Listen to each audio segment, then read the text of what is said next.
ଆରାଧନାରେ ଆଗକୁ ବଢାଇ ନେବେ। ପ୍ରେଜ୍ ଦ ଲର୍ଡ ଭଉଣୀ, ପ୍ରେଜ୍ ଦ ଲର୍ଡ। ପ୍ରେଜ୍ ଦ ଲର୍ଡ ଆଜ୍ଞା, ନମସ୍କାର। ମୋର ଏଇ ସମୟ ପ୍ରଭୁଙ୍କର ଦାସ ଦାସୀ ମାନଙ୍କୁ ନମସ୍କାର ଜଣାଏ। ପ୍ରେଜ୍ ଦ ଲର୍ଡ।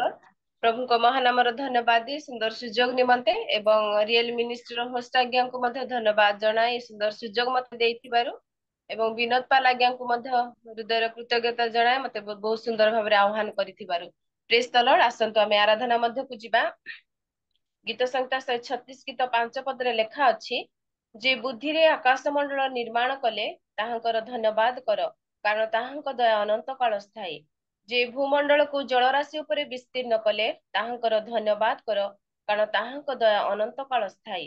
ଯେ ମହାଜ୍ୟୋତିର୍ଗୋହ ନିର୍ମାଣ କଲେ ତାହାଙ୍କର ଧନ୍ୟବାଦ କର, କାରଣ ତାହାଙ୍କ ଦୟା ଅନନ୍ତ କାଳ ସ୍ଥାୟୀ। ଆସନ୍ତୁ ପ୍ରିୟମାନେ, ଆମେ ପ୍ରଭୁଙ୍କର ଆରାଧନା ମଧ୍ୟକୁ, କାରଣ ଆମ ପ୍ରଭୁ ମହାନ, ଆକାଶ ମଣ୍ଡଳ ନିର୍ମାଣକାରୀ ପରମେଶ୍ୱର, ତାଙ୍କର ଆମେ ଧନ୍ୟବାଦ କରିବା, ପ୍ରଶଂସା କରିବା।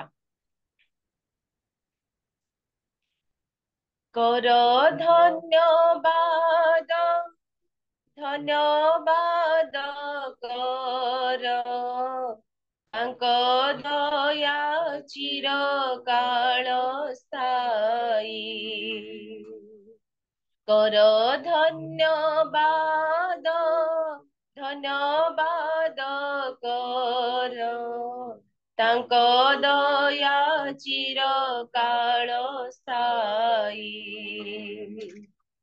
ଦେବମାନଙ୍କ ଦେବଙ୍କର ଧନ୍ୟବାଦ କର, ପ୍ରଭୁ ମାନଙ୍କ ପ୍ରଭୁଙ୍କର ଧନ୍ୟବାଦ କର, ଯେଣୁ ତାଙ୍କ ଦୟା ଚିରକାଳ ସ୍ଥାୟୀ।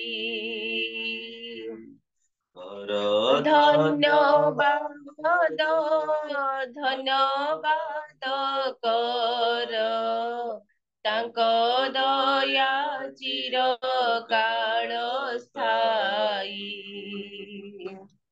ଆକାଶ ମଣ୍ଡଳ କଲେ ସେ ନିର୍ମାଣ, ତାଙ୍କ ମହାଜ୍ଞାନ ବଳେ।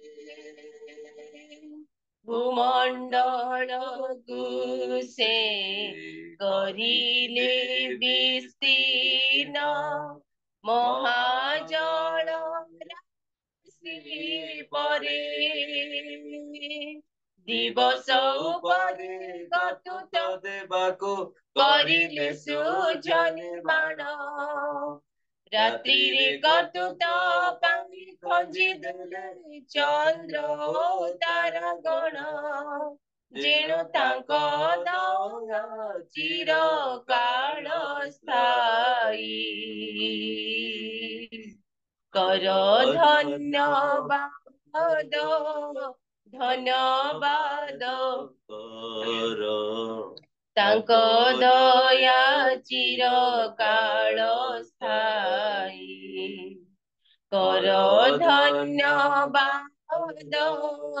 ଧନ୍ୟବାଦ କର, ତାଙ୍କ ଦୟା ଚିରକାଳ ସ୍ଥାୟୀ। ଦୁଇ ଭାଗ କଲେ ଶୁଭ ସାଗରକୁ, ପାରି କରାଇବା ପାଇଁ। ବିପକ୍ଷ ଗଣ ପାଇଲେ ଉଦ୍ଧାର, ଯେତେ ମନୋନୀତ ସେହି। ସ୍ମରଣ କଲେ ସେ ଆମ ଦୁର୍ଦିନରେ, ସେହି ତ ପ୍ରଭୁ ମହାନ।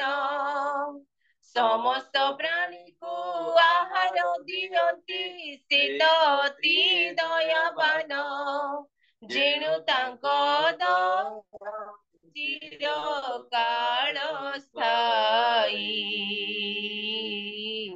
କର ଧନ୍ୟବାଦ, ଧନ୍ୟବାଦ କର, ତାଙ୍କ ଦୟା ଚିରକାଳ ସ୍ଥାୟୀ। ଧନ୍ୟବାଦ ଧନ୍ୟବାଦ କର ତାଙ୍କ ଦୟା ଚିରକାଳ ସ୍ଥାୟୀ ଦେବଙ୍କର ଧନ୍ୟବାଦ କର ପ୍ରଭୁଙ୍କର ଧନ୍ୟବାଦ ଯେଣୁ ତାଙ୍କ ଦୟା ଚିରକାଳ ସ୍ଥାୟୀ କର ଧନ୍ୟବାଦ କର ତାଙ୍କ ଦୟା ଚିରକାଳ ସ୍ଥାୟୀ ତାଙ୍କ ଦୟା ଚିରକାଳ ସ୍ଥାୟୀ ହାଲେଲୁୟା। ହଁ ପ୍ରିୟ ମାନେ ବୁଦ୍ଧିରେ ଆକାଶ ମଣ୍ଡଳ ନିର୍ମାଣ କରି ପରମେଶ୍ୱରଙ୍କର ଆମେ ଧନ୍ୟବାଦ କରିବା ପ୍ରଶଂସା କରିବା ଦିବସରେ କର୍ତ୍ତୃତ୍ୱ କରିବା ପାଇଁ ସେ ସୂର୍ଯ୍ୟକୁ ନିର୍ମାଣ କରିଛନ୍ତି ତେଣୁ ଆମେ ତାଙ୍କର ଧନ୍ୟବାଦ କରିବା ମନୁଷ୍ୟ ମାନଙ୍କ ନିମନ୍ତେ ସୁଖ ସାଗରକୁ ବିଭକ୍ତ କରିବା ପରମେଶ୍ୱର ତେଣୁ ଆମେ ତାଙ୍କର ଧନ୍ୟବାଦ କରିବା ହାଲେଲୁୟା। ତୁମେ ପଥ ତୁମେ ସତ୍ୟ ଜୀବନ ଜଗତର दाता मुक्तिदाता शक्तिदाता परमेश्वर तुमे पथ तुमे सत्य जीवन जगतर दाता मुक्तिदाता शक्तिदाता परमेश्वर हे करुणामय हे मंगल हे करुणामय हे मंगलमय धन्य धन्य धन्य हेउ तुम नामर धन्य धन्य धन्य हेउ तुम नामर धन्यवाद घेन प्रभु भंगा मंतर स्तुति प्रशंसा हेउ सदा प्रभु हे तुमर धन्यवाद धन्यवाद धन्यवाद धन्यवाद हेउ आहे सत्य सनातन परमेश्वर आहे सनातन परमेश्वर धन्यवाद घेन प्रभु भंगा मंतर स्तुति प्रशंसा हेउ सदा प्रभु हे तुमर सृष्टिकर्ता त्राणकर्ता रक्षाकर्ता जगतर दयामय क्षमामय प्रेममय सत्य ईश्वर सृष्टिकर्ता त्राणकर्ता रक्षाकर्ता जगतर क्षमामय प्रेममय सत्य ईश्वर सुधामय आहे मधुमय आहे सुधामय आहे मधुमय जुगे जुगे धन्य हेउ तुम नामर जुगे जुगे धन्य हेउ तुम नामर धन्यवाद घेन प्रभु भंगा मंतर स्तुति प्रशंसा हेउ सदा प्रभु हे तुमर तुमे श्रेष्ठ कलाकार कारीगर जगतर सौर जगतर पाप हर्ता प्रभु ईश्वर हालेलुया तुमे श्रेष्ठ कलाकार कारीगर जगतर सौर जगतर पाप हर्ता प्रभु ईश्वर हे पालक मोर प्रियतम मोर हे बालक मोर प्रियतम मोर धन धन धन हेउ तुम नामर धन धन धन हेउ तुम नामर धन्यवाद घेन प्रभु गंगामंतर स्तुति प्रशंसा हेतु सदा प्रभु हेतु मर धन्यवाद धन्यवाद धन्यवाद धन्यवाद आहे सत्य सनातन परमेश्वर आहे सत्य सनातन परमेश्वर धन्यवाद घेन प्रभु भंगामंतर स्तुति प्रशंसा हेतु सदा प्रभु हेतु मर हालेलुया प्रेज द लॉर्ड तुमे पथ सत्य जीवन बापा तेणु धन्यवाद करुछु हालेलुया तुमे आम निमंते जीवन देइछ बापा तेणु धन्यवाद तुमे हमर शांतिदाता परमेश्वर मुक्तिदाता परमेश्वर बोली धन्यवाद करुछु बापा तुमे हमको सृष्टि करिछ बोली धन्यवाद करुछु बापा तुमे आज हमको सृष्टि करिथिबारु तुमर चंतळे आमे बसी पारिछु ओ प्रभु तुमरी धन्यवाद प्रशंसा करिबा निमंते तुमे आज हमको निर्माण करिछ बोली धन्यवाद करुछु ए प्रातः समय तुमे हमको दिछ बापा धन्यवाद करुछु मनर दुख कहिबा निमंते ओ प्रभु हृदय वेदना जणैबा निमंते तुमे प्रातः समय हम प्रत्येकଙ୍କୁ उठेइछ तुमरी प्रशंसा करिबा निमंते तुमरी गौरव करिबा निमंते तुमे आज हमको प्रभु आपा निद्रारु जागृत करिछ तहि निमंते मध्ये तुमरी धन्यवाद करुछु hallelujah praise the Lord thank you Jesus hallelujah praise the Lord हमर प्रार्थना श्रवणकारी प्रिय माने से सेतिपे आमे तांकर चंतळे आंठु भांगिबा हमर हृदय मनर वेदना समस्त प्रभुकर पाद तळे जणैबा आमे प्रत्येक प्रभुकर पाद तळे समर्पित हेबा हालेलुया प्रार्थना रे प्रभु हालेलुया थैंक यू जीसस प्रार्थना रे प्रभु दया सिंहासन आगे दया सिंहासन आगे आंठु पकाओ समस्त प्रार्थना रे प्रभु प्रार्थना काଳରେ କେତେ ବିଷୟ ଜନ୍ମାଏ ବାଧା ମନରେ ତେବେ ମଧ୍ୟ ଯେଉଁ ନର ତେବେ ମଧ୍ୟ ଯେଉଁ ନର ପ୍ରାର୍ଥନାକୁ ଜାଣି ସାର ପ୍ରାର୍ଥନାରେ ହୁଅ ପ୍ରବୃତ ପ୍ରାର୍ଥନାରେ ହୁଅ ପ୍ରବୃତ ପ୍ରାର୍ଥନାର ଗୁଣ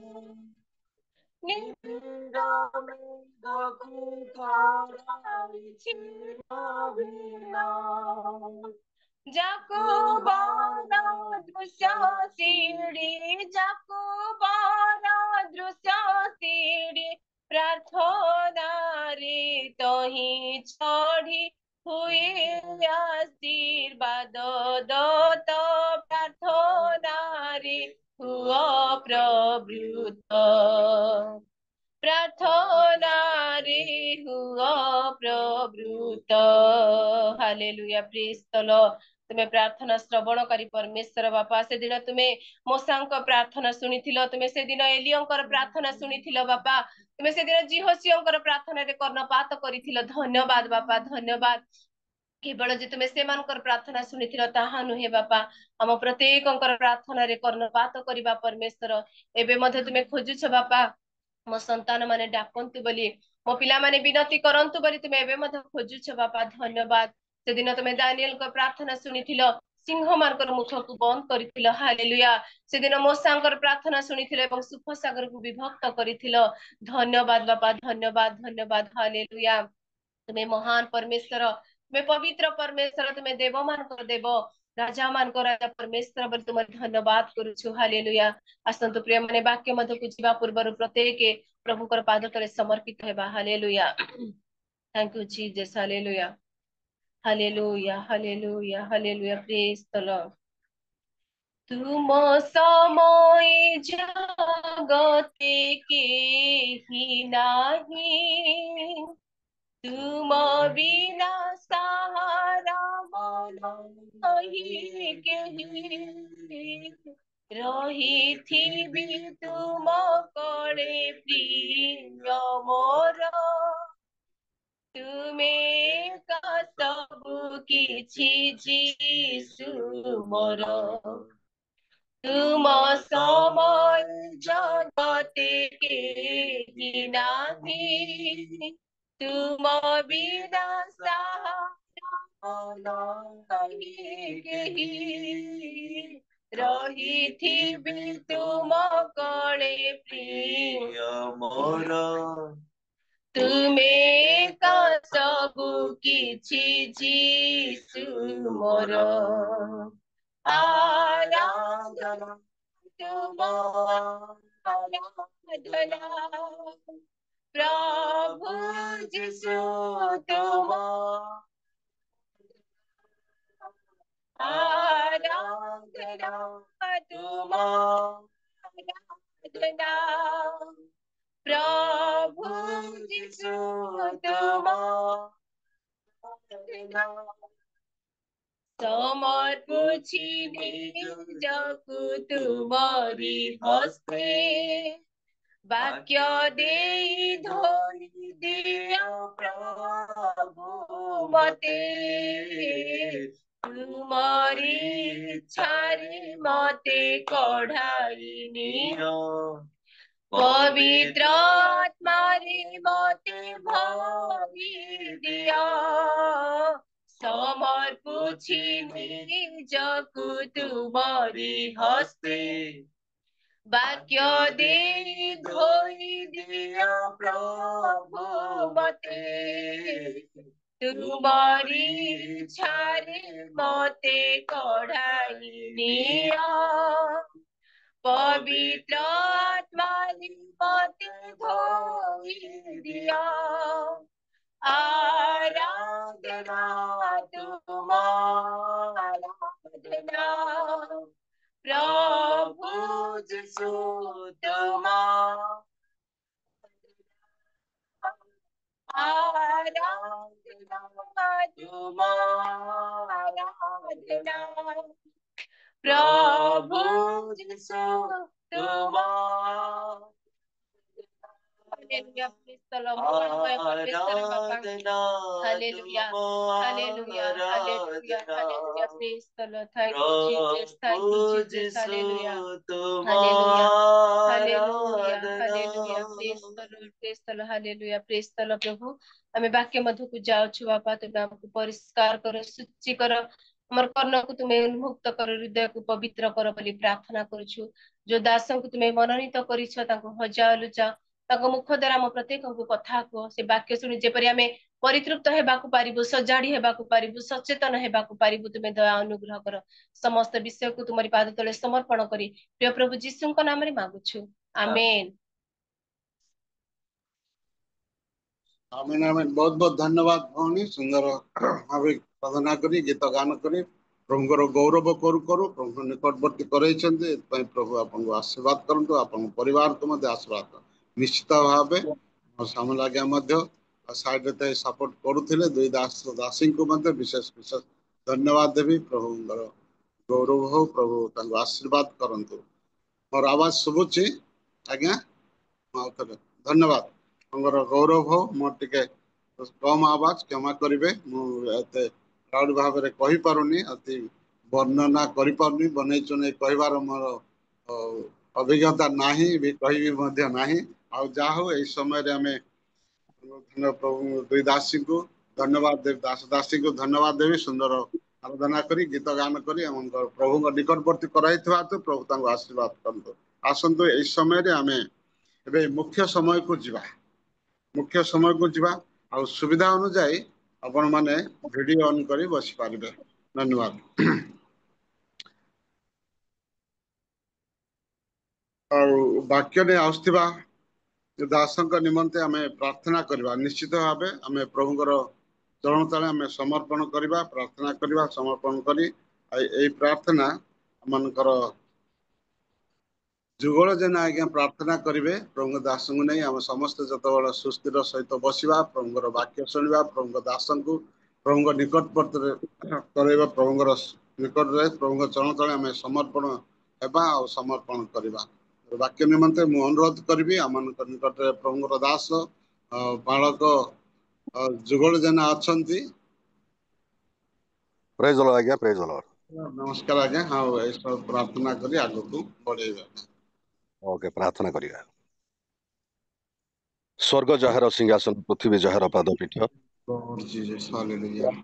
मंत्री पराक्रांत परमेश्वरଙ୍କ चरण तले धन्यवाद प्रशंसा गौरव प्रभु प्रिय प्रभु अनुग्रह करी आज पर्यंत जगत रे जीवित मानक मध्य आम नाम स्थान देइछ तुमर विविध दया करुणा हेतु प्रभु जगत रे माने बंचिछु आज प्रातः काल रे ओडिशार विभिन्न स्थान प्रभु एई जूम मीटिंग रे जोग देई तुमर सेवाराधना करिवार अवकाश एमानकु देइथिबारु धन्यवाद करूछु प्रिय प्रभु समय प्रिय दासी तांको परिवार अति सुंदर भाव में वर्शिप करिसंदी से परिवार को बहुल भाव में आशीर्वाद कर आउ तुम गौरव पाए प्रिय प्रभु व्यवहार कर आ वर्तमान तुम दासंक मुखरु तुमर जीवंत वाक्य आमे श्रवण करिबु तुम दासंको पवित्र आत्मांक शक्ति रे परिपूर्ण कर तांको मुखपात्र ही तुमे कथा कुह आमे प्रत्येक श्रोता मात्र तुमर जीवंत वाक्य श्रवण करी वाक्य अनुसार जीवन यापन करिबु अनुग्रह कर आ विशेष आज परिचालक महाशय को मध्य बहुल भाव में आशीर्वाद कर एवं आज जिते जन आम पार्टिसिपेट करियछु प्रत्येक व्यक्ति विशेष को प्रत्येक परिवार को मध्य तुम्हें आशीर्वाद कर होस्ट महाशय को तांको परिवार को मध्य आशीर्वाद कर तुम्हें समस्त प्रार्थना शुणिल धन्यवाद दे जीशुଙ୍କ नाम प्रार्थना कली पिता आमेन। आमेन।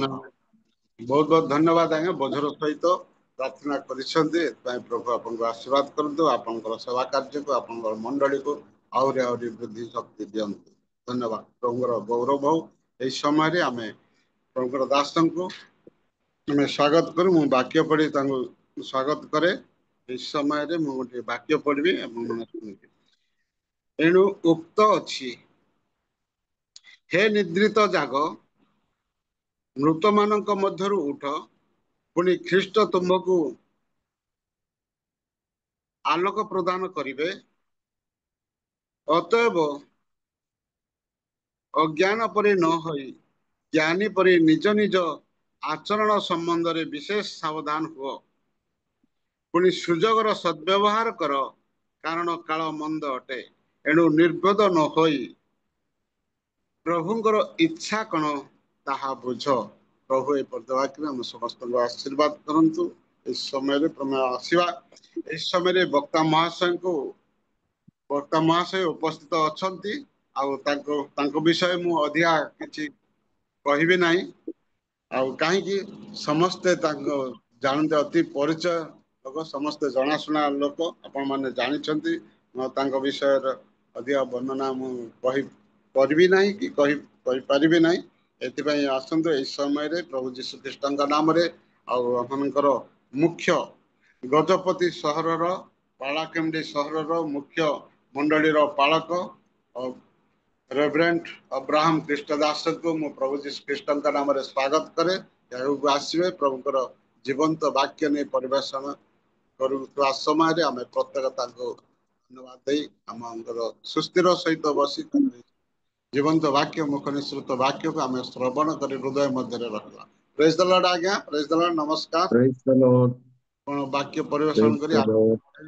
धन्यवाद Hallelujah. हालेलुया। ଆଜିର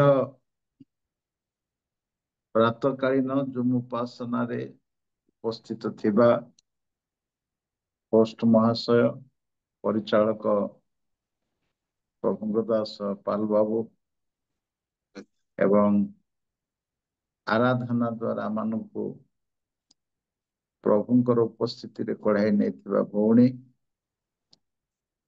ଓ ପ୍ରତ୍ୟେକ ପ୍ରଭୁଙ୍କର ଦାସ ଦାସୀ ମନୋନୀତ ଲୋକମାନଙ୍କୁ ମୋର ହୃଦୟର ନମସ୍କାର ପ୍ରେଜ୍ ଦ ଲର୍ଡ ଜଣା କରେ। ଯଦି ଆପଣ उत्तम परिवेश रे अछंती तेबे वीडियो ऑन रे रहिले भलो लागि थांता आपण मानकर जेमती सुविधा अछि से अनुसार आपण माने रहिबा पई चेष्टा करंतु जेहेतु जूम फेलोशिप यह मध्य एक आत्मिक सहभागिता अटे यह मध्य एक उपासना अटे से कारणरू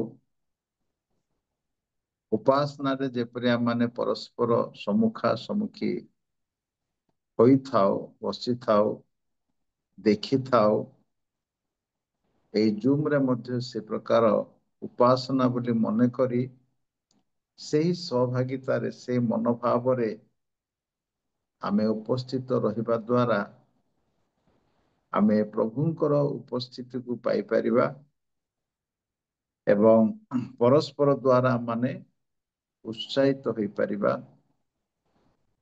प्रार्थना प्रति वाक्य प्रति आराधना प्रति आमनकर ध्यान सुस्थिर रहिबो ओ ताहा आशीर्वाद युक्त हबो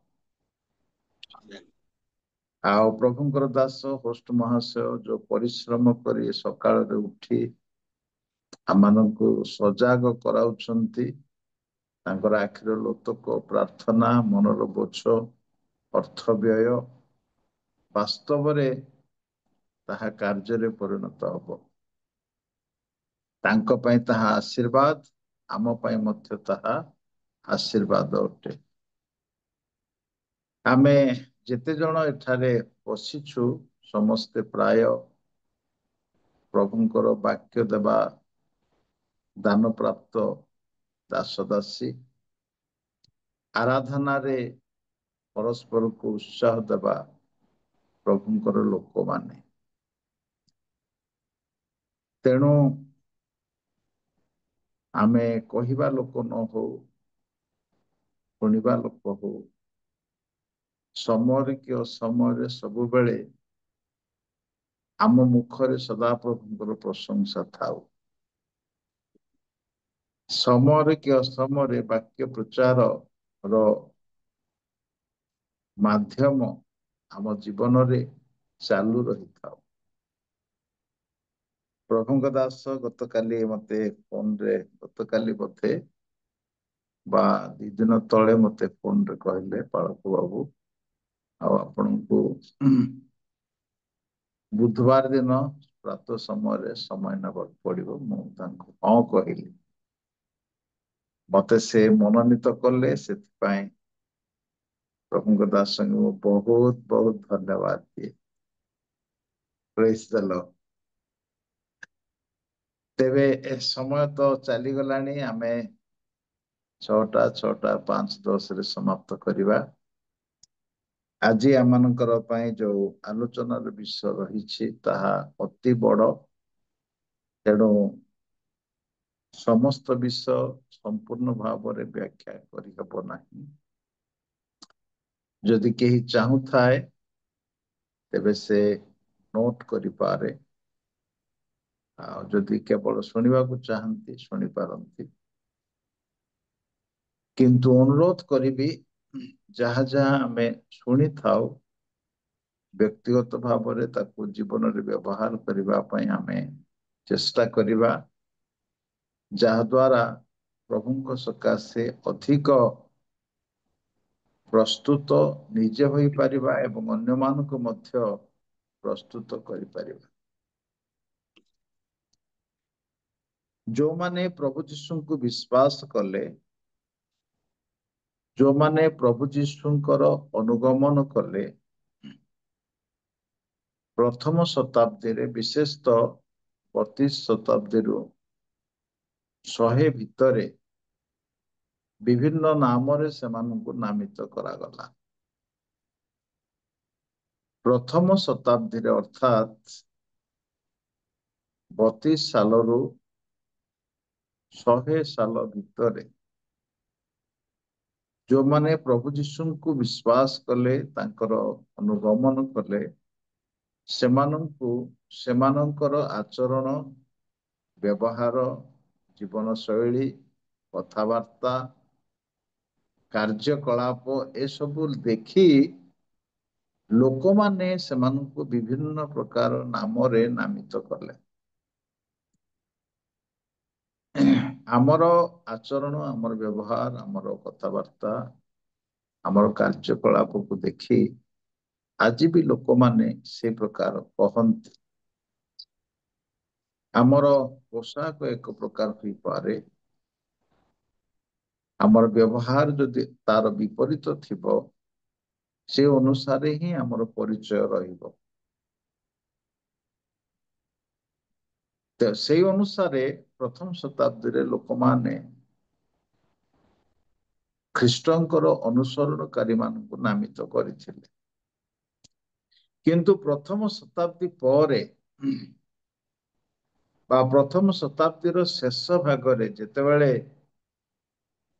ସାଧୁ ଜହନ, ପ୍ରେରିତ ଜହନ ପାତ୍ମଦ୍ୱୀପରେ ଥିଲେ, ସେ କାଳରେ ଯେତେ ଗୁଡିଏ ମଣ୍ଡଳୀ ସ୍ଥାପିତ ହୋଇଥିଲା, ଗଠନ କରାଯାଇଥିଲା, ପାଳକମାନେ ଥିଲେ, ଉପାସନା ଚାଲିଥିଲା, ସେ ସମସ୍ତ ମଣ୍ଡଳୀ ମଧ୍ୟରୁ 7ଟି ମଣ୍ଡଳୀକୁ ଆଖି ଆଗରେ ରଖି ସବୁ ମଣ୍ଡଳୀର ଅବସ୍ଥା ପରମେଶ୍ୱର ଦେଖିଲେ ଏବଂ ସେମାନଙ୍କର ସବଳତା କଣ, ଦୁର୍ବଳତା କଣ, ଆଧ୍ୟାତ୍ମିକର ସ୍ତର କେଉଁ ପ୍ରକାରର, ଆଉ କେଉଁ କେଉଁ ବିଷୟରେ ସେମାନେ ଉଣା ପଡି ଯାଇଛନ୍ତି, ତାକୁ ସଜାଡିବା ପାଇଁ ସଚେତନ କରାଇଥିଲେ। କେବଳ 50-60 ବର୍ଷ ଭିତରେ ଏତେ ବଡ ପରିବର୍ତ୍ତନ ଆସି ଯାଇଥିଲା। ଆମେ ଯଦି ଆତ୍ମସମୀକ୍ଷା କରିବା, ବାସ୍ତବରେ ପ୍ରଭୁଙ୍କର ବାକ୍ୟ ସହିତ ଆମ ଜୀବନକୁ, ତେବେ ଆମେ ଜାଣିପାରିବା ଯେ ମୁଁ କେଉଁ ସୋପାନରେ ଅଛି, କେଉଁ ସ୍ତରରେ ଅଛି, ମୋର ଆତ୍ମିକ ଜୀବନର ଅବସ୍ଥା କଣ। ଆମେ କେବେ ବି ଅନ୍ୟ କାହାକୁ ଦେଖିବା ନାହିଁ, ପ୍ରଭୁଙ୍କର ବାକ୍ୟକୁ ଦେଖିବା, ନିଜକୁ ଦେଖିବା। କାରଣ ମୁଁ ଏବଂ ମୋର ପ୍ରଭୁ ଆଗମନ ସମୟରେ ସାକ୍ଷାତ ହେବା ପାଇଁ ଯାଉଛୁ। ଯଦି କାହା ପ୍ରତି ମନରେ ଦରଦ ଆସେ, କଷ୍ଟ ଲାଗେ, ତେବେ ତା ପାଇଁ ମୋର ଆଖିର 2 ଟୋପା ଲୁହ ହିଁ ବହୁମୂଲ୍ୟ ହବ। ମୋର ଆଲୋଚନା, ସମାଲୋଚନା ତାର କୌଣସି ଉପକାର କରିପାରିବ ନାହିଁ। ସେ କାଳରେ ଯୋଉମାନେ ପ୍ରଭୁ ଯୀଶୁଙ୍କର ଅନୁଗମନ କରୁଥିଲେ, ପ୍ରଥମତଃ ମାର୍କ ସୁସମାଚାର 16 ଅଧ୍ୟାୟ 15ରୁ 17 ଯଦି ପଢିବା, ତେବେ ସେଠାରେ ଲେଖାଯାଏ ଯୋଉମାନେ ଯୀଶୁଙ୍କୁ ବିଶ୍ୱାସ କଲେ, ଯୀଶୁଙ୍କର ଅନୁଗମନ କଲେ, ସେମାନଙ୍କୁ ବିଶ୍ୱାସୀ ବୋଲି କୁହାଗଲା। ବିଶ୍ୱାସୀ। ଆଉ ବିଶ୍ୱାସୀ ମାନଙ୍କର ଏଇ ସବୁ ଚିହ୍ନ ଦେଖାଯିବ ବୋଲି ମଧ୍ୟ କୁହାଗଲା। ଯୋଉମାନେ ଯୀଶୁଙ୍କର ଅନୁଗମନ କରୁଥିଲେ, ସେମାନଙ୍କ ଜୀବନରେ ଏଇ ସବୁ ଚିହ୍ନ ଦେଖାଯିବାରୁ ସେମାନଙ୍କୁ ବିଶ୍ୱାସୀ ବୋଲି କୁହାଗଲା। କଣ କଣ ସେମାନଙ୍କ ଜୀବନରେ ଦେଖାଯିବ? 17 ପଦ ଲେଖାଯାଏ, ଯୀଶୁଙ୍କ ନାମରେ ସେମାନେ ଭୂତ ଛଡାଇବେ। କିଏ? ବିଶ୍ୱାସୀ ମାନ। ଏଠାରେ ହିଲିଂ ମିନିଷ୍ଟ୍ରିର କଥା କୁହାଯାଉ ନାହିଁ, ବା ଗୋଟେ ଶକ୍ତିଯୁକ୍ତ ନାମଜାଦା ପ୍ରଭୁଙ୍କର ଦାସଙ୍କର କଥା କୁହାଯାଉ ନାହିଁ। ଯୋଉମାନେ ଯୀଶୁଙ୍କର ଅନୁଗମନ କରିଥିଲେ ବା ଯୋଉମାନଙ୍କର ଜୀବନରେ ଏଇ ସବୁ ଚିହ୍ନ ଦେଖାଗଲା, ସେମାନଙ୍କୁ ବିଶ୍ୱାସୀ ବୋଲି କୁହାଗଲା। ବିଶ୍ୱାସୀ। ଆଉ ସେଦିନର ବିଶ୍ୱାସୀ, ଆଜିର ବିଶ୍ୱାସୀକୁ ଯଦି ଆମେ ତୁଳନା କରିବା, ଆଉ ଏ 5ଟି ଚିହ୍ନକୁ ନେଇକି ସମୀକ୍ଷା କରିବା, ତେବେ ଆମେ ବିଶ୍ୱାସୀ ତାଲିକାରେ ଯିବା କି ନାହିଁ, ନିଶ୍ଚୟ ପ୍ରଶ୍ନ ହେଇଯିବ। ମୁଁ ଆଶା କରେ ସମସ୍ତେ ଶୁଣିପାରୁଛନ୍ତି। ଆଜ୍ଞା। ପ୍ରିୟ ପ୍ରଭୁଙ୍କର ମହାନ ଦାସ ମାନେ, ସମୟ ଆମ ହାତରେ ବହୁତ କମ ଅଛି। କୋଉ ମୁହୂର୍ତ୍ତରେ କଣ ଘଟିବ ଆପଣ ମାନେ ସମସ୍ତେ ଜାଣିଛନ୍ତି। ନାନା ପ୍ରକାର ରୋଗ ହଠାତ୍ ହଠାତ୍ ଆସି ଯାଉଛି। ଭଲରେ ଆପଣ ମାନେ ଶୁଣିଛନ୍ତି, ଏତେ ସୁନ୍ଦର ସ୍ୱାସ୍ଥ୍ୟବାନ ପ୍ରଭୁଙ୍କର ଦାସ ବଡ଼ପଦା ମଣ୍ଡଳୀର ପାଳକ ହଠାତ୍ ହଠାତ୍ ତାଙ୍କର ବ୍ଲଡ ପ୍ରେସର ବଢିଗଲା, ପାରାଲାଇସ୍ ହେଇଗଲା। ଅଳ୍ପ ଦିନର ଅସୁସ୍ଥତା ଭିତରେ ଜଗତ ଛାଡ଼ିଦେଲେ। ତାହା ଆମମାନଙ୍କ ସକାଶେ ବହୁତ ବଡ ସୂଚନା, ବହୁତ ବଡ ସତର୍କ ବାଣୀ। କେହି ମନେ ନ କରୁ, ମୁଁ ପ୍ରତିଦିନ ୱାକିଂ କରେ, ମୁଁ ପ୍ରତିଦିନ ଭଲ ଖାଦ୍ୟ ଖାଏ, ପ୍ରୋଟିନ ଯୁକ୍ତ ଖାଦ୍ୟ ଖାଏ, ମୋର ଶରୀରରେ କୌଣସି ବେମାର ନାହିଁ, କିଛି ହେବ ନାହିଁ, କେହି ବି ନ ଭାବୁ। ହଠାତ୍ ହଠାତ୍ ଅମଙ୍ଗଳ ଆସି ପହଞ୍ଚି ଯାଉଛି। ତେଣୁ ଯେତିକି ସମୟ ଆମର ବଞ୍ଚିଛି, ଏଇ ସମୟରେ ଆମେ ଯେପରି ସମ୍ପୂର୍ଣ୍ଣ ପ୍ରଭୁଙ୍କର ଅଭିମତକୁ ନେଇ ଜଗତରେ ବଞ୍ଚିବା, ସେଥିପାଇଁ ନିଜ ନିଜକୁ ମାନସିକ ଭାବରେ, ଶାରୀରିକ ଭାବରେ ପ୍ରସ୍ତୁତ କରିବା ଆବଶ୍ୟକ। ପ୍ରଥମରେ ଯୋଉମାନେ ଯୀଶୁଙ୍କର ଅନୁଗମନ କରୁଥିଲେ, ପ୍ରଥମରେ ସେମାନଙ୍କୁ ବିଶ୍ୱାସୀ ବୋଲି କୁହାଗଲା। ଆଉ ସେମାନଙ୍କର ଏଇ ସବୁ ଚିହ୍ନ ଦେଖାଯାଉଥିବାରୁ ସେମାନଙ୍କୁ ବିଶ୍ୱାସୀ ବୋଲି କୁହାଗଲା। ପ୍ରଥମ କଥା, ସେମାନେ ଭୂତ ଛଡାଇବେ। ଭୂତ ଛଡାଇବେ। ଆଜି ଯାହାକୁ ବିଶ୍ୱାସୀ ବୋଲି କୁହାଯାଏ, ତା ପାଖକୁ ଜଣେ ଭୂତ ଧରିଥିବା ଲୋକକୁ ଯଦି ଅଣାଯିବ,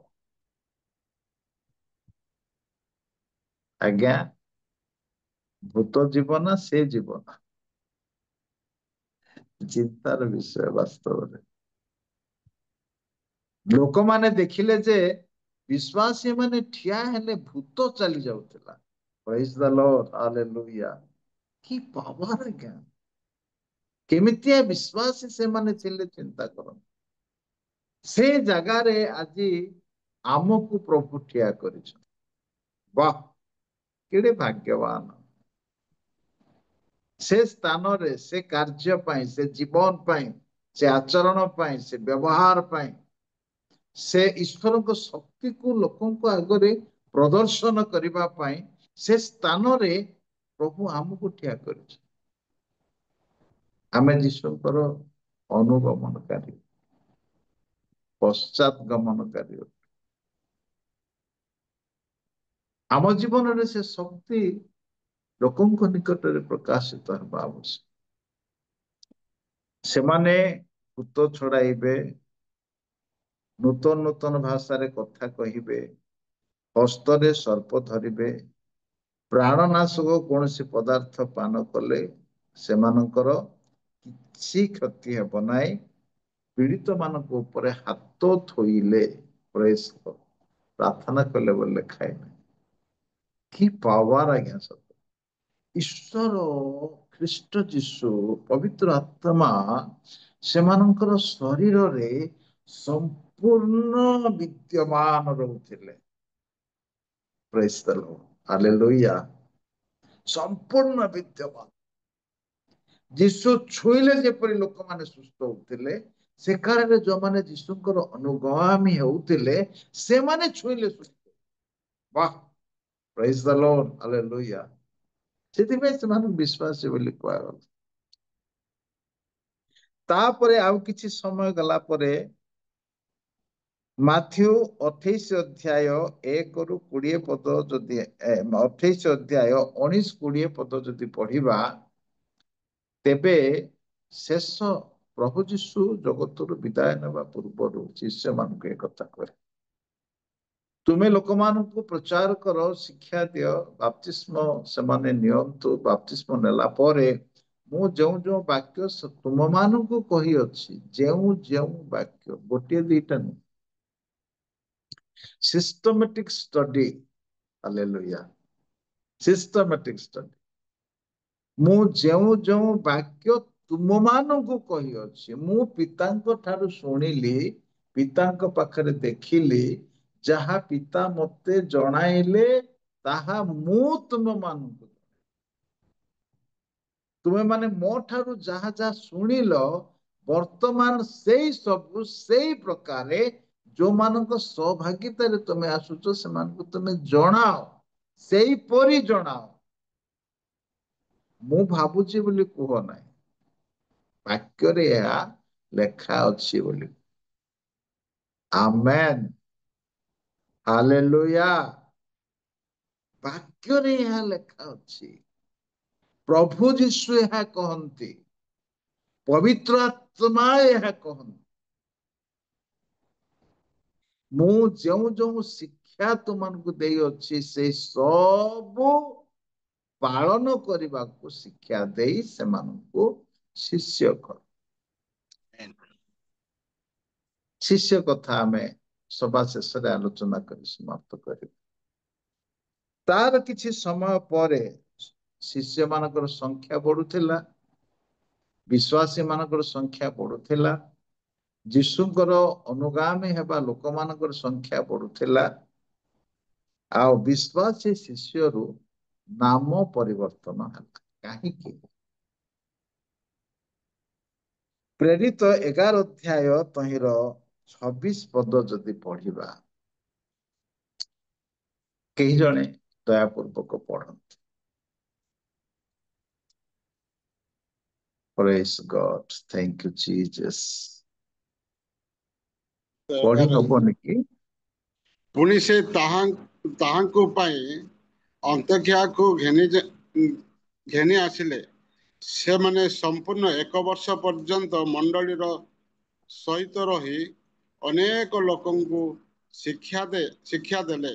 ପୁଣି ଅନ୍ତାକ୍ଷାରେ ଶିଷ୍ୟମାନେ ପ୍ରଥମରେ ଖ୍ରୀଷ୍ଟିଆନ ବୋଲି ଆଖ୍ୟାତ ହେଲେ। ଦେଖନ୍ତୁ, ପ୍ରଭୁଙ୍କର ଦାସମାନେ ଆନ୍ତିଓଖ୍ୟାରେ ପହଞ୍ଚିଲେ। ପ୍ରଭୁଙ୍କର ଦାସମାନେ ଆନ୍ତିଓଖ୍ୟାରେ ପହଞ୍ଚିଲେ।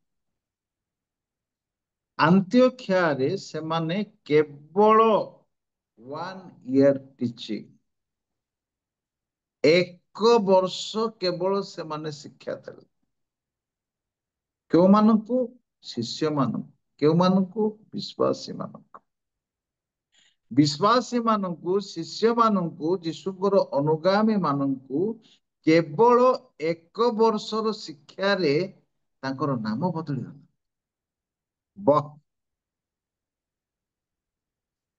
ବିଶ୍ୱାସରୁ ଶିଷ୍ୟରୁ ସେମାନଙ୍କୁ ଲୋକମାନେ କହିଲେ ଖ୍ରୀଷ୍ଟିଆନ ଏମାନେ, ଖ୍ରୀଷ୍ଟଙ୍କର ଲୋକ ଏମାନେ। କାହିଁକି କହିଲେ? ଗୋଟିଏ ବର୍ଷର ଶିକ୍ଷାରେ ସେମାନଙ୍କର ଜୀବନ ଏତେ ଖ୍ରୀଷ୍ଟଙ୍କର ସ୍ୱଭାବକୁ ପରିହିତ କଲା ଯେ ଲୋକମାନେ କହିଲେ ଏମାନେ ଖ୍ରୀଷ୍ଟଙ୍କର। ଖ୍ରୀଷ୍ଟଙ୍କର ଜୀବନ ଯେପରି ଏମାନଙ୍କର ଜୀବନ ଠିକ ସେପରି। ଆଙ୍କ ପାଖରେ ଦୟା ଅଛି, ଆଙ୍କ ପାଖରେ କ୍ଷମା ଅଛି, ଆଙ୍କ ପାଖରେ ଶାନ୍ତି ଅଛି, ଆଙ୍କ ପାଖରେ ଆନନ୍ଦ ଅଛି, ଆଙ୍କ ପାଖରେ ଏକତା ଅଛି। ଏମାନେ ପାପୀ ମାନଙ୍କୁ ଦେଖିଲେ ଦୟାରେ ବିଗଳିତ ହେଇଯାଆନ୍ତି, ଅଭାବଗ୍ରସ୍ତ ଲୋକମାନଙ୍କୁ ଦେଖିଲେ ନୀରବରେ ରହିପାରନ୍ତି ନାହିଁ, ରୋଗୀ ମାନଙ୍କୁ ଦେଖିଲେ ସେମାନଙ୍କ ନିକଟକୁ ଯାଇ ପ୍ରାର୍ଥନା କରନ୍ତି। ପ୍ରେଜ୍ ଦ ଲର୍ଡ, ପ୍ରେଜ୍ ଦ ଲର୍ଡ। କହିବା କି ହାଲେଲୁୟା, ହାଲେଲୁୟା। ଅଳ୍ପ କିଛି ଦିନ ତଳେ ସୋମବାର ଦିନ ଗୋଟେ ପରିବାରକୁ ମୁଁ ଫ୍ୟାମିଲି ପ୍ରେୟରରେ ଯାଇଥିଲି। ସେଠାକୁ ଜଣେ ଭଉଣୀ ଆସିଥିଲେ। ସେ ଅସୁସ୍ଥ ଥିଲେ। ସେ ମେଡିକାଲକୁ ଯାଇଛନ୍ତି, ମେଡିକାଲରେ ପଡିଛନ୍ତି। ବେଳେ ବେଳେ ତାଙ୍କୁ ଗୋଟେ ଭୟଙ୍କର ଯନ୍ତ୍ରଣା ଦେଉଥିବା ଗୋଟେ ଭୂତ ଧରେ। ସେ ମେଡିକାଲରେ ବେଡରେ ଅଛନ୍ତି, ତାଙ୍କ ପାଖରେ ଆଉ ଜଣେ ବୃଦ୍ଧା ଥିଲେ। ସେ ବୃଦ୍ଧା ପ୍ରଭୁଙ୍କୁ ଜାଣିଛନ୍ତି, ପ୍ରଭୁଙ୍କୁ ପରିଚୟ ପାଇଛନ୍ତି, କିନ୍ତୁ ଏ ଭଉଣୀ ପାଇନାହାନ୍ତି, ଅଣ ଖ୍ରୀଷ୍ଟିଆନ। ଆଖିରୁ ଲୁହ ଝରେଇବା ଦେଖି ସେ ଖ୍ରୀଷ୍ଟିଆନ ଭଉଣୀ ପଚାରିଲେ, ବୃଦ୍ଧା ପଚାରିଲେ, ଭଉଣୀ ତୁମେ କାହିଁକି କାନ୍ଦୁଛ? ସେ କହିଲେ, ମୁଁ ବେଳେ ବେଳେ ମତେ ଗୋଟେ ଭୂତ ଧରେ, ଯାହା ଦ୍ୱାରା ମୁଁ ବହୁତ କଷ୍ଟ ପାଏ, ବହୁତ ଯନ୍ତ୍ରଣା ପାଏ, ମୋ ଘର ଲୋକମାନେ ବ୍ୟତିବ୍ୟସ୍ତ ହୋଇଯାଆନ୍ତି। ସେ ଭଉଣୀ କହିଲେ, ତୁମେ ଯଦି ଯୀଶୁଙ୍କୁ ବିଶ୍ୱାସ କରିବ, ମୁଁ ପ୍ରାର୍ଥନା କରିବି। ଇଏ ବି ବେଡରେ ଅଛନ୍ତି, ସିଏ ବି ବେଡରେ ଅଛନ୍ତି। ଦେଖନ୍ତୁ, ଜଣେ ବିଶ୍ୱାସୀ ଆଉ ଜଣେ ଅବିଶ୍ୱାସୀ। ତୁମେ ଯଦି ବିଶ୍ୱାସ କରିବ, ମୁଁ ପ୍ରାର୍ଥନା କରିବି। ଆଉ ସେ ଭଉଣୀ ପ୍ରାର୍ଥନା କଲେ। ଆଶ୍ଚର୍ଯ୍ୟ କଥା, ଗୋଟେ ନୂଆ ଅନୁଭବ, ନୂଆ ଶାନ୍ତି, ନୂଆ ଆନନ୍ଦ ଏ ଅଣଖ୍ରୀଷ୍ଟିଆନ ଭଉଣୀ ପାଇଲେ। ସେ ଗୋଟେ ଫ୍ୟାମିଲିକୁ ପ୍ରେୟରକୁ ଆସିଥିଲେ ଆଉ ସେ କହୁଥିଲେ, ମୁଁ ମେଡିକାଲକୁ ଯିବା ଦ୍ୱାରା ମୋର ପ୍ରଭୁଙ୍କର ପରିଚୟ ମୁଁ ପାଇଲି। Praise God. ଅସ୍ୱାସ୍ଥ୍ୟ ଖଟିଆରେ ରହି ମଧ୍ୟ ଜଣେ ବିଶ୍ୱାସୀ, ଜଣେ ଖ୍ରୀଷ୍ଟିଆନ ପ୍ରଭୁଙ୍କ କଥା କହିବାରୁ ନିବୃତ୍ତ ହୋଇପାରେ ନା। ତା ଭିତରେ ଈଶ୍ୱରଙ୍କ ପ୍ରେମ ଜଳୁଥାଏ। ପ୍ରେଜ୍ ଦ ଲର୍ଡ। ନୀରବ ରହିପାରେ, ନୀରବ ରହିପାରେ। ଯେମିତି ଜିରିମା କହିଲେ, ମୁଁ କଥା କହିବେ ନାହିଁ ବୋଲି ଯେତେବେଳେ ଭାବେ, ମୋର ହୃଦୟ ଭିତରେ ଗୋଟେ ତାହାକାରୀ ଅଗ୍ନି ଜଳିବାର ମୁଁ ଅନୁଭବ କରେ। ସେଥିପାଇଁ ମୁଁ ନୀରବ ନ ରହି କଥା କରେ। ହାଲେଲୁୟା। ଈଶ୍ୱରଙ୍କ ଲୋକମାନଙ୍କ ଭିତରେ, ବିଶ୍ୱାସୀ ମାନଙ୍କ ଭିତରେ, ଯୀଶୁଙ୍କର ଅନୁଗାମୀ ମାନଙ୍କ ଭିତରେ ସେଇ ଜାଗରଣ, ସେଇ ଉଦ୍ଦୀପନା ସର୍ବଦା ଥିବା ଦରକାର। ଆଉ ଆମ ଜୀବନ ଯୀଶୁଙ୍କ ପରି ହେବା ଦରକାର। ତାର ପରବର୍ତ୍ତୀ ସମୟରେ ଯେତେବେଳେ ଯୋହନ ପତ୍ର ଲେଖୁଛନ୍ତି, ଯୋହନ 1:12 ଲେଖାଯାଏ, ଯେତେ ଜଣ ଯୀଶୁଙ୍କୁ ବିଶ୍ୱାସ କଲେ, ଯୀଶୁଙ୍କୁ ଗ୍ରହଣ କଲେ, ସେମାନଙ୍କୁ ଈଶ୍ୱରଙ୍କ ସନ୍ତାନ ବୋଲି କୁହାଗଲା। ପ୍ରେଜ୍ ଗଡ୍। ବିଶ୍ୱାସୀ, ଶିଷ୍ୟ, ଖ୍ରୀଷ୍ଟିଆନ, ତାପରେ ସନ୍ତାନ। ସମୟ ଶେଷ ହେବାକୁ ଯାଉଛି। ପଞ୍ଚମରେ ରୋମିଓ 1 ତହିଁର 1-2, ରୋମିଓ 1:1-2, ଫିଲିପି 1:1, ଯୋଉମାନେ ଯୀଶୁଙ୍କର ଅନୁଗମନ କରୁଥିଲେ ସେମାନଙ୍କୁ ସାଧୁ ବୋଲି, ସାଧୁ, ସାଧୁ ବୋଲି। ଏବେ ବି ଅନେକଙ୍କୁ ଆମେ ସାଧୁ ବୋଲି କହୁଛୁ, କିନ୍ତୁ ଯୀଶୁଙ୍କର ଅନୁଗାମୀ ମାନଙ୍କୁ ସେଦିନ ସାଧୁ ବୋଲି କୁହାଯାଇଥିଲା। ଷଷ୍ଠରେ କଣ ନାମକରଣ କରାଗଲା? ପ୍ରେରିତ 26:17, ପ୍ରଥମ କରିନ୍ଥୀୟ 1:1-2 ପବିତ୍ରୀକୃତ ଲୋକମାନେ, ହୋଲି ପିପୁଲ। ଆଜି ଯଦି ଜଣେ ଖ୍ରୀଷ୍ଟଙ୍କର ନାମରେ ନାମିତ ଲୋକକୁ କେହି ଦେଖନ୍ତି, କଣ କହନ୍ତି ଆଜ୍ଞା? କେତେ ଚିନ୍ତାର ବିଷୟ ସତରେ। ଆମର ଜୀବନ କୋଉଠି ଯାଇ ପହଞ୍ଚି ଯାଇଛି। ସପ୍ତମରେ କରିନ୍ଥୀୟ ମଣ୍ଡଳୀ ନିକଟକୁ ଯେତେବେଳେ ପାଉଲ ଚିଠି ଲେଖିଲେ, 2 କରିନ୍ଥୀୟ 11:2 ଲେଖାଯାଏ, ସତୀ କନ୍ୟା। ମଣ୍ଡଳୀକୁ କୁହାଗଲା ସତୀ କନ୍ୟା, ତା ପାଖରେ କୌଣସି କଳଙ୍କ ନାହିଁ। ପ୍ରେଜ୍ ଦ ଲର୍ଡ। ହାଲେଲୁୟା। Hallelujah. ଏହି ପ୍ରକାର 7ଟି ନାମରେ ସେଦିନର ଖ୍ରୀଷ୍ଟଙ୍କର ଅନୁଗାମୀ ମାନଙ୍କୁ ନାମକରଣ କରାଯାଇଥିଲା। ପ୍ରତିଟି ନାମ ଯେତେବେଳେ ଦିଆଗଲା, ବିଶ୍ୱାସୀ ହଉ, ଶିଷ୍ୟ ହଉ, ଖ୍ରୀଷ୍ଟିଆନ ହଉ, ସନ୍ତାନ ହଉ, ସାଧୁ ହଉ, ପବିତ୍ରୀକୃତ ଲୋକ ହଉ, କି ଅବା ସତୀ କନ୍ୟା ହଉ, ତାଙ୍କର ଆଚରଣ ବ୍ୟବହାର କାର୍ଯ୍ୟକଳାପକୁ ଦେଖି ଲୋକମାନେ ସେମାନଙ୍କୁ ନାମିତ କରିଥିଲେ।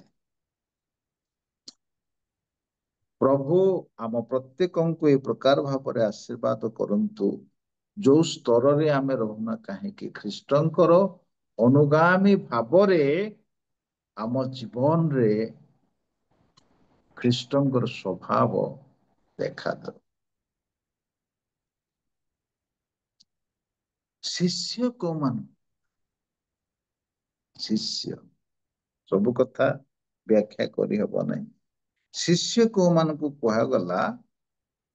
ମାଥ୍ୟୁ ସୁସମାଚାର 28:19-20 ଲେଖାଯାଏ, ଯୋଉମାନେ ବାକ୍ୟ ପାଳନ କରିବେ। ଆଜ୍ଞା,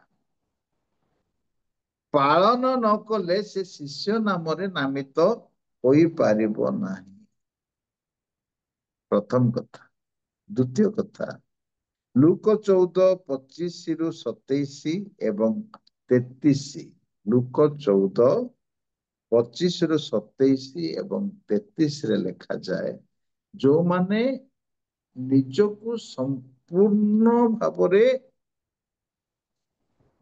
ପ୍ରଭୁଙ୍କ ଠାରେ ସମର୍ପଣ କରି ସର୍ବସ୍ୱ ତ୍ୟାଗ କରନ୍ତି, ସେମାନଙ୍କୁ ଶିଷ୍ୟ ବୋଲି କୁହାଯାଏ। ଆପଣ ପ୍ରେରିତ ପୁସ୍ତକ ପଢିବେ, ଯାହା ଯାହା ଥିଲା ସବୁ ବିକି ଶିଷ୍ୟମାନଙ୍କ ପାଦ ତଳେ ଆଣି ଦେଇ ଦଉଥିଲେ। ତ୍ୟାଗୀ ସେମାନେ। କୋଉମାନଙ୍କୁ ଶିଷ୍ୟ କୁହାଗଲା? ଯୋହନ ସୁସମାଚାର 8:31 ଯୋହନ 8:31 ଯୋଉମାନେ ବାକ୍ୟ ଶୁଣୁଥିଲେ, ବାକ୍ୟରେ ସ୍ଥିର ରହୁଥିଲେ। ଯେତେବେଳେ ଆମେ ବାକ୍ୟ ଶୁଣୁ, ସେଇ ସମୟରେ ଆମ ଭିତରେ ଗୋଟେ ଉଦ୍ଦୀପନା ଆସେ। ପ୍ରଭୁ ଯୀଶୁ ଯୋଉ ବୀଜ ବିହନର ଦୃଷ୍ଟାନ୍ତ କହିଲେ, ବାକ୍ୟ ଶୁଣୁ ଶୁଣୁ ଯୋଉମାନଙ୍କ ଭିତରେ ଉଦ୍ଦୀପନା ଆସେ, ସେମାନଙ୍କୁ ବାଟ ପାଖର ଭୂମି ବୋଲି କହିଲେ। ଶୁଣିଲା ବେଳକୁ ଉଦ୍ଦୀପନା, ଦିନେ ଓଳେ 2 ଦିନ ପର୍ଯ୍ୟନ୍ତ ବ୍ୟାଟେରୀ ଚାର୍ଜିଂ ଥିଲା ପରି ଚାର୍ଜିଂ ହେଇଥାନ୍ତି। ତାପରେ ଆଉ ଥରେ ଆମର ରିଏଲ ମିନିଷ୍ଟ୍ରି ଭାଇଙ୍କ ପାଖକୁ ଯଦି ନ ଆସିବେ, ଆଉ ରିଚାର୍ଜ ହେଇପାରିବ ନାହିଁ। ରିଚାର୍ଜ ନାହିଁ, ଉଦ୍ଦୀପନା ନାହିଁ। ରିଚାର୍ଜ ହବାର ଶିଖିବାର ଅଛି। ଯୀଶୁଙ୍କର ପାଦ ତଳେ ବସି ମଶା ରିଚାର୍ଜ ହେଇଗଲେ। ପ୍ରେଜ୍ ଗଡ୍।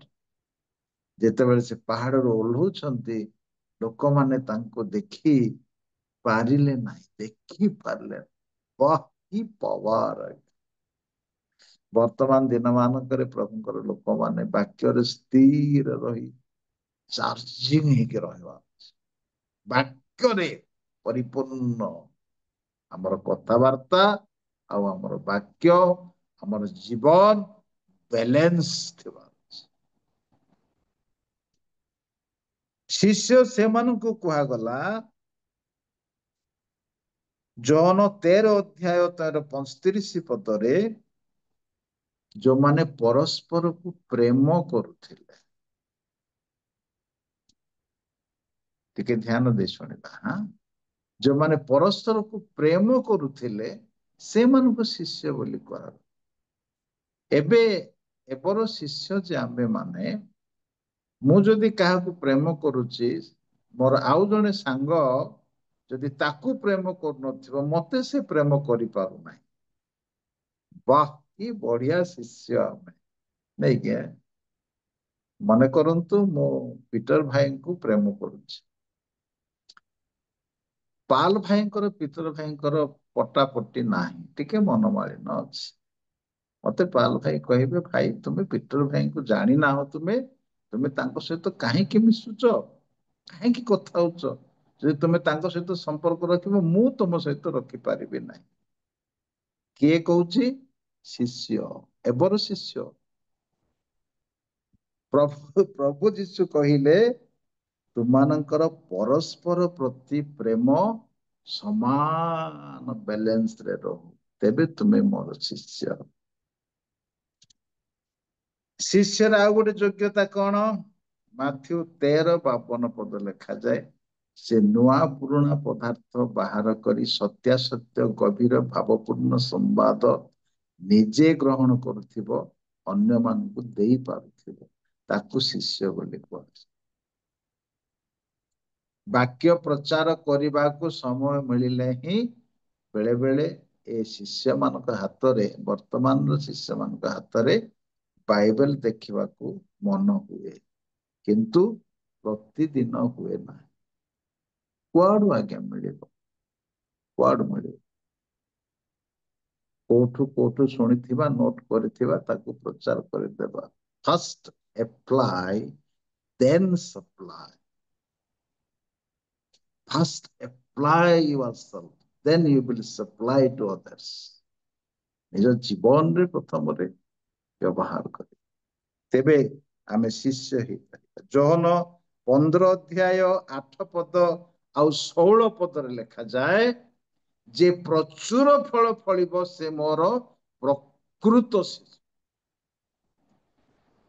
ପ୍ରକୃତ ଶିଷ୍ୟ ଆଉ ଅପକୃତ ଶିଷ୍ୟ। ଅପ୍ରକୃତ ଶିଷ୍ୟ ହେଲେ କିଛି ଲାଭ ନାହିଁ। ପ୍ରକୃତ ଶିଷ୍ୟ ହେବାର ଅଛି ମାନେ ପ୍ରଚୁର ଫଳ ଫଳିବା ଦରକାର। ଅନେକ ଆତ୍ମା ପ୍ରଭୁଙ୍କ ରାଜ୍ୟ ଅନ୍ତର୍ଭୁକ୍ତ କରିବା। ଆଜ୍ଞା, ସକାଳେ ସକାଳେ ଉଠିକି ଲୋକଙ୍କୁ ଉଠେଇ ଫୋନ କରି ଡାକିବା କଣ ଆବଶ୍ୟକ ପଡିଛି ପିତର ଭାଇଙ୍କୁ? କେମିତି ମୁଁ କିଛି ଲୋକଙ୍କୁ ରକ୍ଷା କରିବି, ମହାନରକ ଯନ୍ତ୍ରଣାର କେମିତି ମୁଁ ଉଦ୍ଧାର କରିଦେବି, ଲୋକଙ୍କର ଜୀବନରେ କିଛି ଗୋଟେ ଉଦ୍ଦୀପନା କେମିତି ଆସିବ। ଧନ୍ୟବାଦ ଦିଏ ପ୍ରଭୁଙ୍କ ଦାସଙ୍କୁ ତାଙ୍କର ପରିଶ୍ରମ ପାଇଁ, ତ୍ୟାଗ। ପ୍ରଭୁ ତାଙ୍କୁ ଆଶୀର୍ବାଦ କରନ୍ତୁ, ଆହୁରି ମିନିଷ୍ଟ୍ରି ବଢୁ, ଆହୁରି ଅନେକ ଲୋକ ରକ୍ଷା ପାଇଯାଆନ୍ତୁ। ଆମେନ୍, ହାଲେଲୁୟା। ପ୍ରଚୁର ଫଳ ଫଳିଲେ ତୁମେ ଶିଷ୍ୟ ହବ। ଶେଷ କଥା, ଶିଷ୍ୟ କାହାକୁ କୁହାଯିବ? ମାଥ୍ୟୁ 10:25, ଲୁକ 6:40, ଯେତେବେଳେ ଶିଷ୍ୟ ସିଦ୍ଧ ହେବ, ଗୁରୁଙ୍କ ପରି ହେଇଯିବ। ସିଦ୍ଧ ହୋଇ ଗୁରୁଙ୍କ ପରି ହେବ। ସେଦିନ ଆନ୍ତିଓଖିଆର ବିଶ୍ୱାସୀ ମାନେ ଗୁରୁଙ୍କ ପରି ହେବାରୁ ସେମାନଙ୍କୁ ଖ୍ରୀଷ୍ଟିଆନ ବୋଲି କୁହାଗଲା। ଆମର ଜୀବନ ଶୈଳୀ ପ୍ରକାଶ କରିବ ଆମେ କିଏ। ଯଦି ଆମର ବିବେକ କିଛି କହୁଥାଏ ମୁଁ କିଏ, ବାକ୍ୟ ବାହାରେ ମୁଁ ଅଛି। ଆଜି ବି ସମୟ, ଆଜି ବି ସୁଯୋଗ, ଫେରି ଆସୁ ପ୍ରଭୁ। ପ୍ରକାଶିତ ବାକ୍ୟରେ ମଣ୍ଡଳୀ ଗୁଡ଼ିକର ଯୋଉ ଦୁର୍ବଳତା ପ୍ରକାଶ କରାଗଲା, ତାହା ପ୍ରକାଶିତ ହେବା ପୂର୍ବରୁ ଆମେ ଫେରି ଆସୁ। ଚକ୍ଷୁ ବନ୍ଦ କରିବା, ପଦେ ପ୍ରାର୍ଥନା। ଦୟାମୟ ସ୍ୱର୍ଗସ୍ଥ ପିତା, ତୁମର ଅନନ୍ତ କାଳସ୍ଥାୟୀ ପ୍ରେମ ସକାଶୁ ତୁମକୁ ଧନ୍ୟବାଦ ଦିଏ। ଯୋଉମାନେ ତୁମର ଅନୁଗମନ କରୁଥିଲେ, ସେମାନଙ୍କର ଆଚରଣ, ବ୍ୟବହାର, କାର୍ଯ୍ୟକଳାପ ଦେଖି ଲୋକମାନେ ବିଭିନ୍ନ ନାମରେ ସେମାନଙ୍କୁ ନାମିତ କଲେ। ଆଜି ଯଦି ଆମେ ଦାଣ୍ଡରେ ଠିଆ ହଉ, ଆମକୁ ଦେଖିଲେ ଲୋକ କଣ କହିବେ, କଣ କହନ୍ତି? ତୁମ ସମ୍ମୁଖରେ ଆମେ ଠିଆ ହେଲେ ସତରେ କଣ ତୁମେ ଆମକୁ ସତୀକନ୍ୟା ବୋଲି ଗ୍ରହଣ କରିପାରିବ? ପ୍ରଭୁ, ଦୟାକରି ମତେ ଏବଂ ଆମମାନଙ୍କୁ ଏ ସତ୍ୟତା ହୃଦୟଙ୍ଗମ କରି ସମ୍ପୂର୍ଣ୍ଣ ବାକ୍ୟର ବଶୀଭୂତ ହେବାକୁ ଉଦ୍ଧାରକର୍ତ୍ତା ପ୍ରଭୁ ଯୀଶୁଙ୍କ ନାମରେ ପିତାଙ୍କ ଠାରେ ପ୍ରାର୍ଥନା କରୁ। ଆମେନ୍। ସମସ୍ତଙ୍କୁ ଧନ୍ୟବାଦ ଦେବି ପ୍ରଭୁ ଦାସଙ୍କୁ। ଅତି ସୁନ୍ଦର, ଅତି ଗୁରୁତ୍ୱପୂର୍ଣ୍ଣ ବିଷୟ, ନିଗୁଡ ତତ୍ତ୍ୱ, ଏକ ଦାୟିତ୍ୱବାନର ବିଷୟ ନେଇ ଆମମାନଙ୍କୁ ନିକଟରେ ରଖିଲେ। ଅତି ମହତ୍ୱପୂର୍ଣ୍ଣ। ନିଶ୍ଚିତ ଭାବେ ଏହାକୁ ଆମେ ପାଳନ କରିବା ଆବଶ୍ୟକତା ରହିଛି।